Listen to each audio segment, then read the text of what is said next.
Hi అండి, ఈరోజు మనం దమ్ బిర్యానీ చేసుకుందాం. దమ్ బిర్యానీకి సరిపోనగా ఉల్లిపాయలు ఫ్రై చేసి ఉంచుకోవాలి.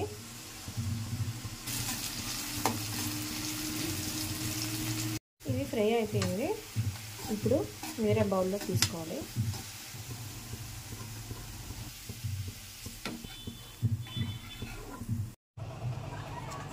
దీంట్లో కొంచెం ఉప్పు ఇప్పుడే వేసుకోవాలండి. తర్వాత రైస్లో కూడా కొంచెం వేసుకొని సరిపోతుంది. పసుపు, గరం మసాలా కొద్దిగా, అల్లం వెల్లుల్లి పేస్ట్,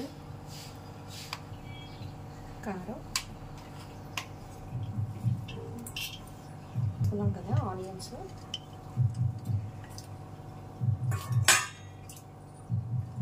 అలాగే పెరుగు.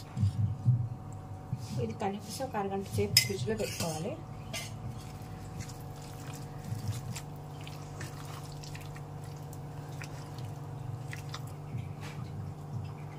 బాస్మతి రైస్ నానబెట్టుకోవాలండి. ఒక అరగంట సేపు నానబెట్టుకోవాలి. 1 శాతం నానబెట్టుకుంటున్నాను రైస్. ఇంట్లో వాటర్ పోసుకుంటున్నాను.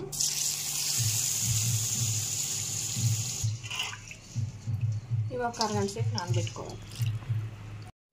ఇప్పుడు మనం ఇందులో నానబెట్టిన రైస్ ఉడికించుకుందామండి. దీంట్లో రైస్ సరిపడంగా వాటర్ వేసుకోండి.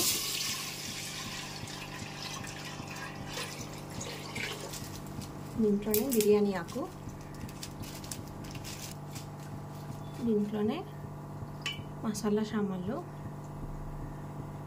దాల్చిన చెక్క, యాలకులు, లవంగ,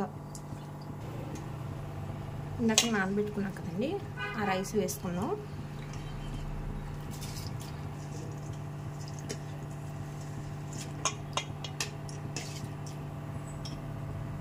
రైస్ ఎక్కువ కలుపుకోకూడదు, ఒకసారి కలుపుకొని ఇలా పెట్టుకోవాలి.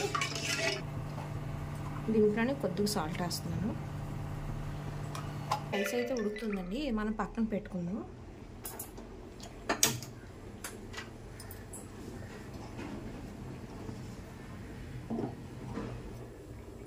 దీంట్లోనే కొంచెం ఆయిల్ వేసుకోవాలి. ఆనియన్స్ వేయించుకున్నాం కదా, ఆయిల్ వేసేస్తున్నాను. దీంట్లోనే పీసెస్ పెట్టుకుంటున్నాను. ఇప్పుడు దీంట్లోకి రైస్ వేసుకున్నాం. 50% ఉడికినట్టు రైస్.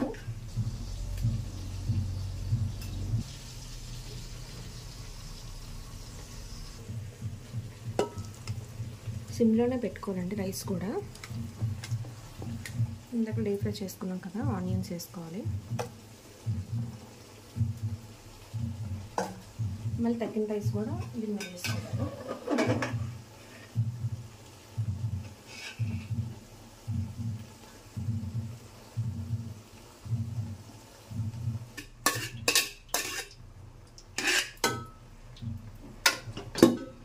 ఇప్పుడు ఇవి సిమ్లో పెట్టుకొని